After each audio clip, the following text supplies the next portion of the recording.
at an apartment complex on Southeast Ellsworth Road near Southeast 10th Street.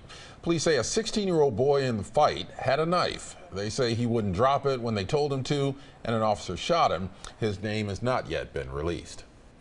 We are following more breaking news this noon. Right now, an F-15 headed towards Portland to make an emergency landing. It's having problems with the landing gear. Cor Harlan is live with details on what's happening. Cor?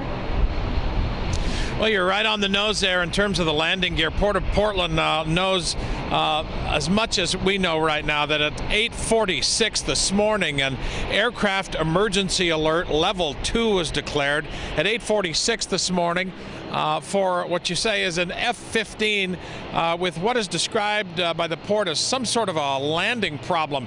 Not sure if that's the landing gear or some of the operations that control the landing gear or exactly what, but suffice it to say that F-15 has had some issues with its landing gear.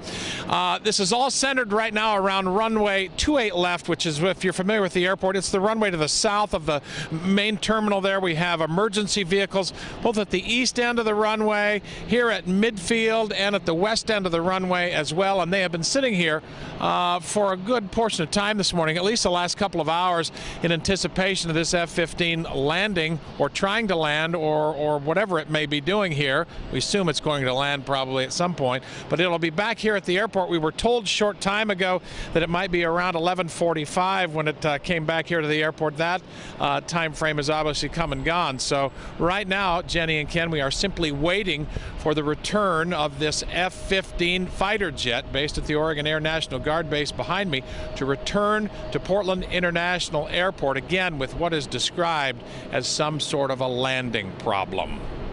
Okay, and of course we'll have updates online today, and we'll break in during the noon show if necessary. Thank you, Cor.